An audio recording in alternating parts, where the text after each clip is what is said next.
Hello and welcome to another video review. This is Warhammer 40,000, Dawn of War, Dark Crusade, and Soulstorm, both of which were released for PC. Special thanks to Dave the Grave for sending me a copy of Dawn of War, Dark Crusade, and James Zero for sending me a copy of Soulstorm to take a look at. Thank you both, it is greatly appreciated. These are the two standalone expansion packs for Warhammer 40,000 Dawn of War, and I've included them both in the same video because they're actually very similar to one another. The first one, Dark Crusade, was released in 2006 and was developed by Relic Entertainment and originally published by THQ, although Sega now owns the rights to the Dawn of War series. And the second one, Soulstorm, was developed by Ironlore Entertainment, who are better known for their Diablo clone Titan Quest, and it was released in 2008. Both of these are standalone expansions, meaning you don't need to have the original Dawn of War to be able to play them, but playing the standalone expansions on their own does affect the content that you'll be able to experience online. Everything is available as far as single player is concerned, but if you decide to jump online, you'll find the only factions you'll be able to play are the new ones that were introduced in that particular expansion, unless of course you have the previous Dawn of War and Winter Assault installed. And in the case of Soulstorm, you also won't be able to play the Necrons or the Tau if you don't have Dark Crusade installed. It's a pretty interesting way of handling a standalone expansion pack, and it ends up actually working out pretty well. They even would repeat it later on with Dawn of War 2 when Chaos Rising came out. But as for how Dark Crusade and Soulstorm were received, it's a pretty weird dichotomy because you have what is generally considered the best game in the entire Dawn of War series, and the worst in the entire Dawn of War series apart from Dawn of War 3. And of course the question becomes, is there any real truth to those statements? Is Dark Crusade really the best game in the Dawn of War series, and is Soulstorm really the worst in the entire Dawn of War series?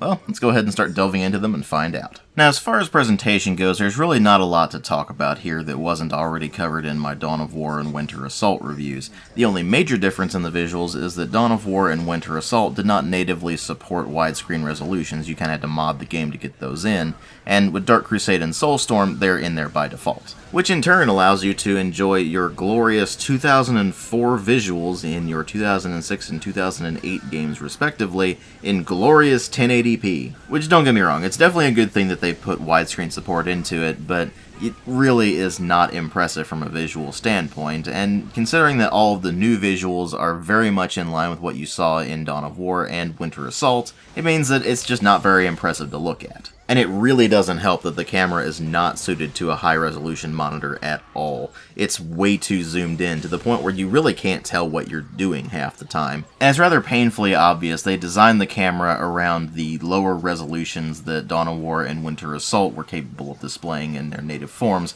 which was up to 1280 by 1024. So in order to make the camera's perspective actually usable, you have to mod the game, and that's exactly what I've done here, and why you see so much of the footage with an actually respectable camera distance. What you're seeing right now is footage that was recorded before I installed the camera mod, and that's as far as you can zoom out. It's pretty obnoxious. But that particular display issue aside, the visuals are definitely in keeping with what you would expect from Dawn of War at this point. It's just that the first Dawn of War's visuals were looking extremely dated by the time Dark Crusade and especially Soulstorm came out. Then you move over into sound design, and that's where things get a bit messier, because Dark Crusade is definitely in keeping with the quality level you saw in Dawn of War 1 and Winter Assault, but Soulstorm is a different monster entirely. And that is purely because of the voice acting. You see, the sound effects, the music, all perfectly acceptable for Dawn of War 1, both in the case of Dark Crusade and, of course, Soulstorm.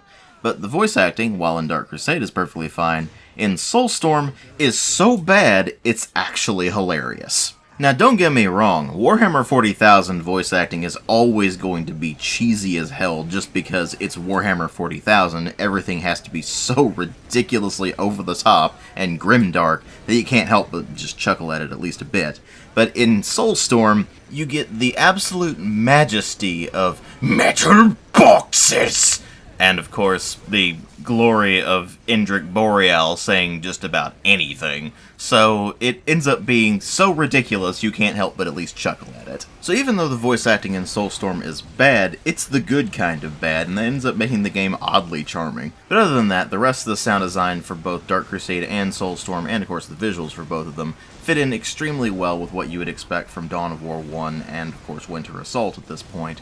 So they've done a very good job of keeping that all consistent. It's just a shame that by the time Dark Crusade and especially Soulstorm came out, that was looking rather dated. But here's the thing, what really matter are the story and the gameplay, and this is where I have to split the video into two different parts, because I have to talk about the story and gameplay in Dark Crusade, and then I have to talk about the story and gameplay in Soulstorm afterwards, because it does take a lot of the same ideas that Dark Crusade had and changes them up a bit. So let's go ahead and get started with Dark Crusade, where the action takes place on the former Imperial planet of Cronus, which is now controlled by the Tau Empire, who are effectively assimilating the human population there. And all the various factions are fighting over the planet for different reasons. Obviously the Tau are trying to maintain control of the planet, whereas the Imperial Guard are mounting a counteroffensive to try to liberate the humans living there from Tau rule. The Blood Ravens chapter of the Space Marines is there looking for ancient artifacts dating back to before the Horus Heresy, and the Word Bearers Legion of the Chaos Space Marines shows up there for pretty much the same reason, so they end up fighting over that. There's an orc population that is gathering all of its forces and just going into the fight because, well, they're orcs, it's what they do. And then it turns out that Cronus is actually a Necron tomb world, and they are waking up and going on a crusade to try to basically purge the planet of all life, whereas the Eldar are showing up to try to stop the Necron threat. At least those are the basics when you're starting things out, and you find out very quickly that there's really not a lot of story in this game at all. When you start your campaign, you get an intro cutscene showing you what your particular faction that you've chosen is there on the planet for, and then it drops into the campaign itself, and the only other times you get actual story are during assaults on the enemy strongholds, where it will play a cutscene and it will introduce the fight, and then if you win the battle, then it will play another cutscene to show you conquering that particular faction. And once you make it to the end and conquer all of the factions, then it will play another cutscene showing you your victory, but there's really no story in between those specific cutscenes. It's just going around a map and fighting over territory. This results in not only having considerably less story than both the original Dawn of War and, of course, its expansion pack Winter Assault, but also a pretty massive shift in how the campaign actually plays. So instead of being a series of individual missions, each with their own objectives and their own spin on things,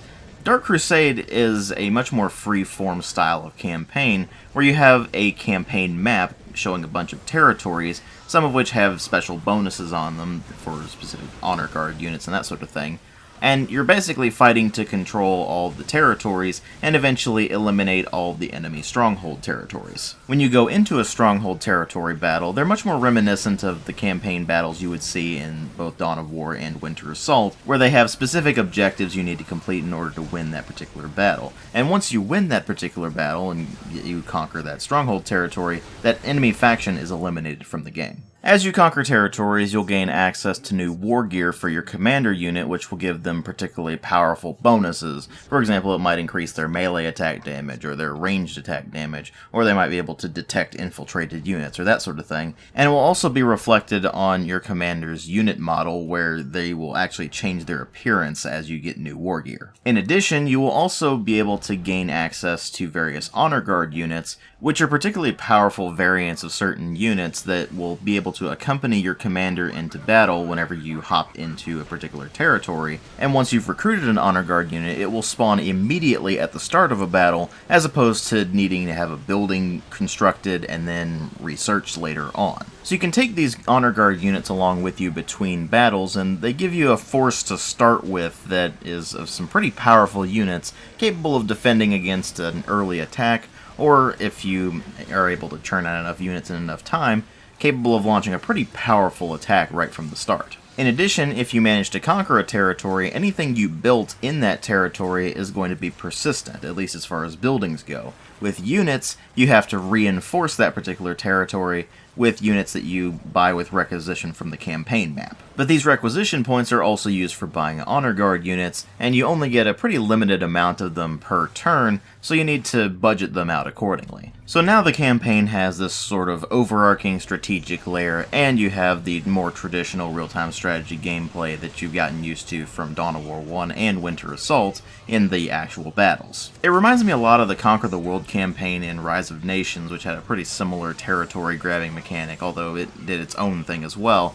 and it generally feels like you're basically trying to inject a board game into a real-time strategy game. And that wouldn't necessarily be that much of a problem if they actually made the campaign worth playing.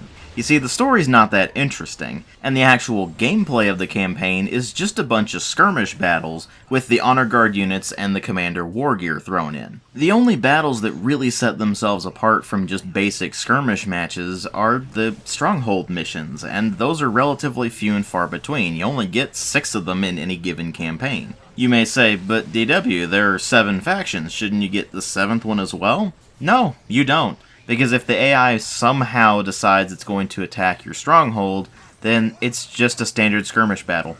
Nothing more. You may wonder why I phrased it that way, but it seems like the AI actually prioritizes going after other AI factions and doesn't go after the player faction until the others are defeated. In fact, you find out pretty quickly that the AI isn't really all that smart, and the only real difficult battles come from the fact that the game just stacks the deck against you. Fighting over the various territories is usually pretty trivial, but when you get to the Stronghold missions, the enemy just has a ridiculous amount of units available to them right from the start, and they pretty much swarm your position immediately. So the campaign balancing ends up being pretty wonky, and it alternates between just being extremely boring and downright infuriating, and there's really nothing in between. And this is not helped by the way that the factions are balanced out, and of course the introduction of the 2 new factions to Dark Crusade, which are the Necrons and the Tau.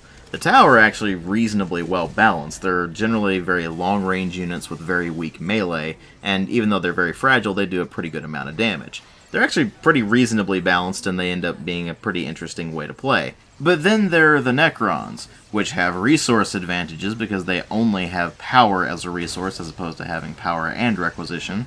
Their units can repair themselves, their units can resurrect themselves, and they do an absolutely massive amount of damage while absorbing a ridiculous amount of damage to boot. Now don't get me wrong, that's completely accurate to the tabletop and the established lore. The Necrons in the tabletop and the established lore are stupendously overpowered and pretty much unstoppable. And while it's certainly nice that they decided to stay accurate to 40k lore in Dawn of War Dark Crusade, it means that as a real-time strategy game, it is woefully unbalanced. And the game was already unbalanced enough with just the Imperial Guard in it. But now they've got to make things worse with the Necrons. So now there's 2 factions that will effectively steamroll anything, or if they get caught in a head-to-head battle, it tends to be just this long, drawn-out slog that quickly becomes incredibly boring. And they never really ironed out the balancing issues either. To this day, the Necrons are still stupidly overpowered, and the Imperial Guard right along with them. Which, now that I think about it, is kind of funny to say, because I see a lot of the die-hard Dark Crusade fan community saying,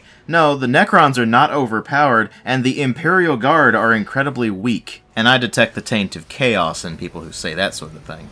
But as for Dawn of War Dark Crusade itself, it's a pretty middling expansion at best. The campaign is clearly well-intentioned, but it just ends up being an incredibly boring, tedious slog most of the time.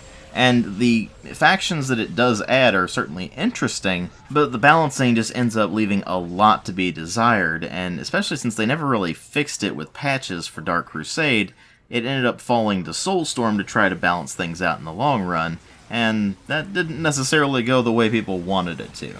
So ultimately, Dark Crusade gets a 2.5 out of 5. It is underwhelming. That doesn't mean it's outright bad, it's just an underwhelming expansion pack that really only people who are diehard fans of Dawn of War to begin with are probably going to be able to enjoy. Although in my case, where I enjoyed the living hell out of the base game and ultimately ended up enjoying Dawn of War 2 as well, I can't really say I enjoyed Dark Crusade all that much at all. This of course leads me into my discussion about Dawn of War Soulstorm, which came out 2 years after Dark Crusade and was made by a different developer, but it's still important to go over the story and the gameplay of it, even though it is very similar to Dark Crusade in a lot of ways. So let's go ahead and talk about the story of Soulstorm. It takes place in the Korova system, where 3 factions are there right from the get-go.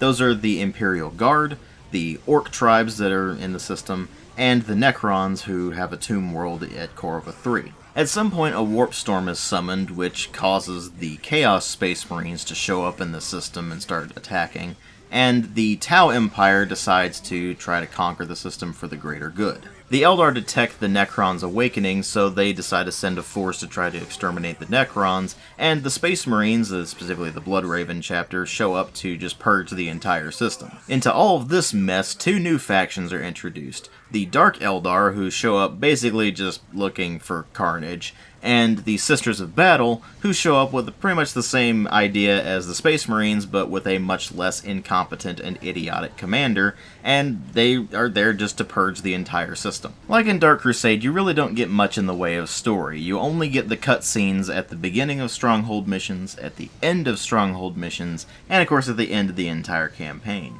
Although, it's actually a considerably less interesting story than there was in Dark Crusade, which is impressive because the story in Dark Crusade was not really all that interesting either. Matters certainly aren't helped by the fact that it tends to play things rather fast and loose with established Warhammer 40k lore, and it's pretty obvious that Iron Lore Entertainment didn't really know what they were doing with it. I mean, for example, the Imperial Guard on Karva, which is a single regiment, by the way, somehow had 100 Baneblades to ship somewhere. Now, I do consider myself a Warhammer 40,000 fan, but I'm not that well versed in it. Certainly not to the level of a lot of the longtime diehard fans are, but I know this. It is completely insane for them to have had 100 Baneblades to ship anywhere, let alone the fact that they're just like, whatever, it's 100 Baneblades, who cares? When you're talking a regiment in Warhammer 40,000, you're talking about thousands of soldiers.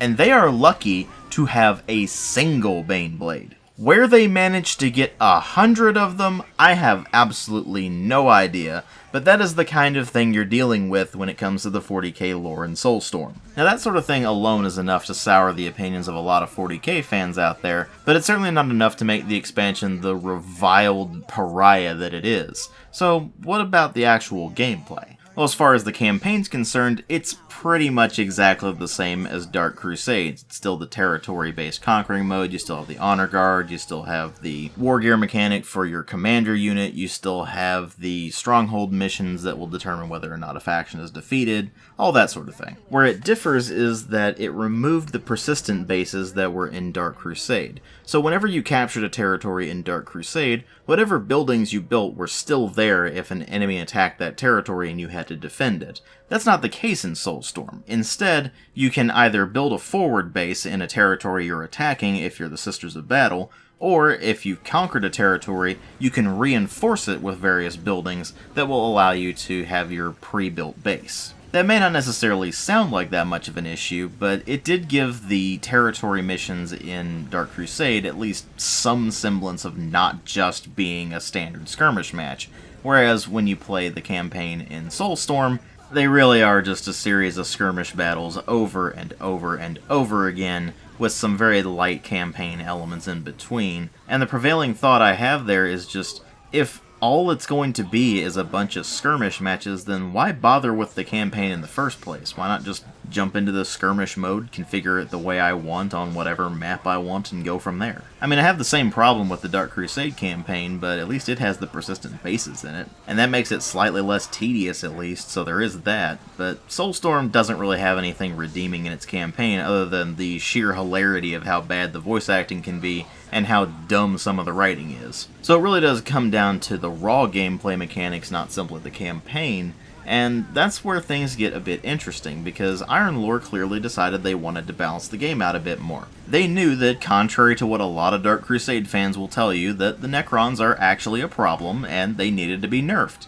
The problem is they nerfed them too much, and now they're pretty much useless. Meanwhile, in a fit of what I can only describe as Siege-induced madness, they decided that the Imperial Guard should be buffed, and they introduced two new factions that really aren't all that good. The Sisters of Battle tend to use a lot of flame-based weaponry, for example, and the Living Saint is certainly very cool, but by and large they just feel like slightly weaker Space Marines. Whereas the Dark Eldar have a more raid-based unit style where it's less rock, paper, scissors than the normal Eldar, but they still have some of the same high damage, high mobility, but low health kind of units. It ends up seeming like both the Sisters of Battle and the Dark Eldar are a bit of a copy-paste job with some very slight tweaks, and that just means they don't really have all that much of a place in the meta. That's not to say that they're not welcome additions to the faction list, it's just that unless you're really a big fan of the Dark Eldar or the Sisters of Battle,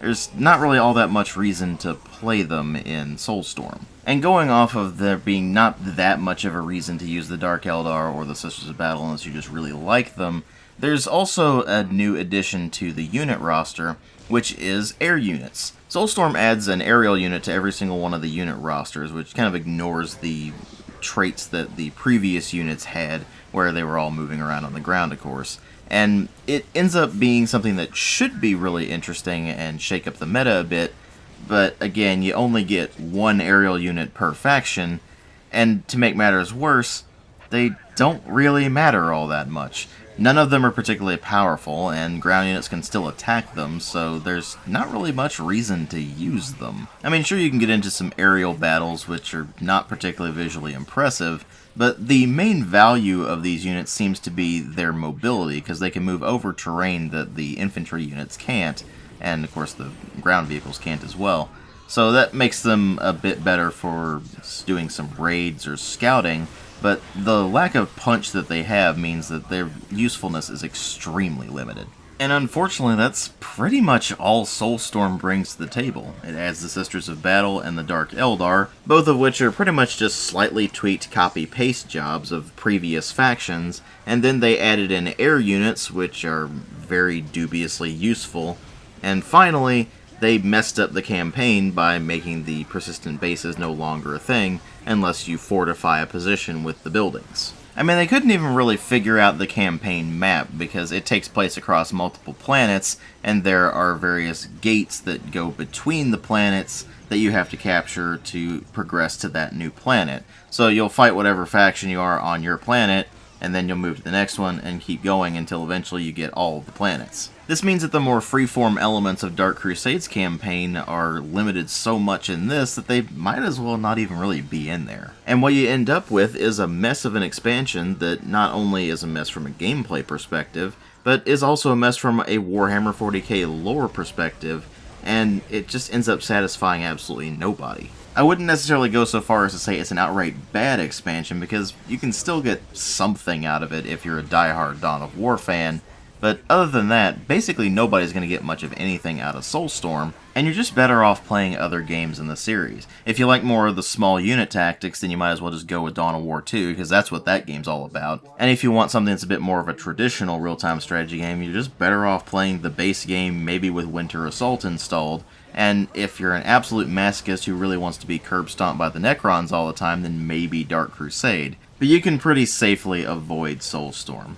Ultimately, I give Soulstorm a 2 out of 5. Again, it's something that only the most diehard fans of Dawn of War might be able to appreciate, and even then, unless you're very forgiving, it's still very difficult to like. So out of both of these expansions, if you absolutely have to go with one or the other, then I would say go with Dark Crusade, but frankly, neither one of them are particularly good. I know there's definitely a very dedicated fan base of Dark Crusade out there, and they're probably already taking to the comments, shrieking about how wrong I am and how bullshit all this is. But the simple fact of the matter is that Dark Crusade has serious balancing problems that they never sorted out until they got to Soulstorm, and even when you got to Soulstorm, there were still serious balancing problems, because they nerfed things too much, or they buffed things that shouldn't have been buffed. And then when you move over to the campaign, it's just incredibly weak. If they had done something a bit different, for example, giving you an actual story campaign, like in, say, Dawn of War 1 or Winter Assault, and then putting that in as an additional mode, then I could see maybe recommending that, because then that would be something for the people who really like that sort of thing. But if you want a proper campaign, there would be a proper campaign. Unfortunately, it replaced the proper campaign, and what you end up with is something that does not tell a story well at all, and it just ends up being dull for the most part. But you know what? When all's said and done, at least Dark Crusade isn't Soulstorm. Thanks for watching.